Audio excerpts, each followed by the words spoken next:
আসসালামু আলাইকুম। আশা করি সবাই ভালো আছেন। আজকে আবারও চলে আসছি একটা ফুরান কাজ করার জন্য। এখানে একটা হাররাফ লাগানোর জন্য চলে আসছি।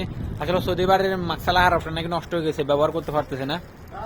তো চলুন আপনাদেরকে দেখা যে হাররাফটা কিভাবে লাগায় আর হাররাফটা লাগায় কত রিয়াল নেই সেই জিনিসটা দেখাবো আপনার। তো চলে আসলাম দোকানে একটা হারফ কেনার জন্য, কারণ সৌদি মাকসালাটা ছবি তুলি ফাটাইছে, বলো যে এই মাকসালা একটা হারফ নিয়ে আয়, আমি আসতে টাকা দিয়ে দিব। তো আমি নিজের পকেট থেকে 5 রিয়াল দিয়ে একটা হারফ কিনে নিলাম। আসলে ওনার হাউস ড্রাইভারও আছে আমার সাথে, উনি টাকা দেয় নাই। কারণ উনি যদি ওনার পকেট থেকে টাকা দেয় হয়তো অন্যকে দিবে না, পরে আমি যদি আমার পকেট থেকে দিই তাহলে কিন্তু আমার দিয়ে দিবে। এখন হারফটা নিয়ে চলে যাচ্ছি ওনার সাথে সৌদি বাড়িতে লাগাই দেওয়ার জন্য। তবে কাস্টমারটা কিন্তু আমার পুরান কাস্টমার, কারণ কিন্তু ওর কাছে এখন হারফ এটা লাগাই দেবো, সেটা এক্সট্রা করে কোনো হিসাব করবো না। ওই পকেটে যা আছে মনে করেন যে টাকা দেওয়ার সময় চিন্তা করো না যে এটার এত টাকা আসছে এটার এত টাকা আসছে, এমনিতে দিয়ে দেয়। তো চলেন আজকে হারফটা লাগানোর পর যায় দেখি ও কত রিয়াল দেয়। এই দেখেন হারফটা লাগানো কমপ্লিট হয়ে গেছে, কিন্তু সৌদি বাড়ির ভিতরে কিন্তু ভিডিও করা নিষিদ্ধ হয়, কারণ ভিডিও করতে পারি নাই।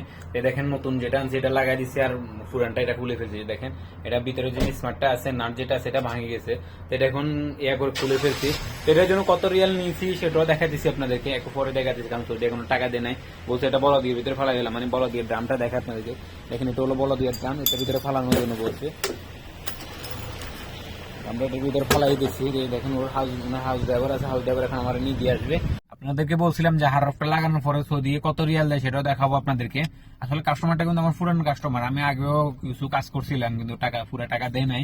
তা এখন যখন টাকা চাওয়া লাগে না, চাওয়ার আগে মনে করেন আমার 50 রিয়াল দিয়ে দিছে, কোনো হিসাব করে না যে হারফটা লাগাইছে এত রিয়াল দিছি বা আগের কাজের টাকা দিছি, সেটার কোনো হিসাব করে নাই। এমনিতে আমার 50 রিয়াল দিয়ে দিছে, যাওয়ার আসার সময় 50 রিয়াল দিয়ে দিছে।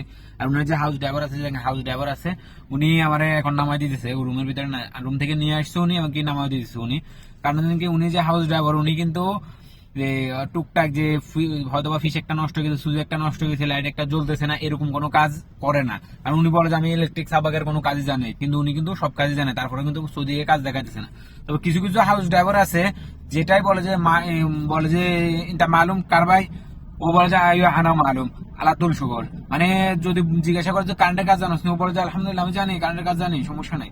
তো সৌদি যদি বলে কাজ করার জন্য উনি মনে করেন যে আলাতুল কাজ করে, এরপর কাজ করতে করতে কিছুদিন পর সব কাজ করায়, তখন আবার বিরক্ত হয়ে বলে যে আমাকে দিয়ে সাপাকের কাজ কেন করায়, কারেন্টের কাজ কেন করায়। আসলে এটার মূল দোষটা হচ্ছে হাউস ড্রাইভারটার ভিতরে। আপনি করিয়েন না, তাহলে আমাদেরও তো একটু উপকার হয়। আমরা যে যেমন এখন একটা হারাফ লাগাই দিয়েছে, আগে একটু কিছু কাজ করছি, সেটার জন্য আমরা 50 রিয়াল দিয়েছি। এখন যদি উনি যদি করতো, উনাকে হাউস ড্রাইভার কিন্তু 1 রিয়ালও দিত না।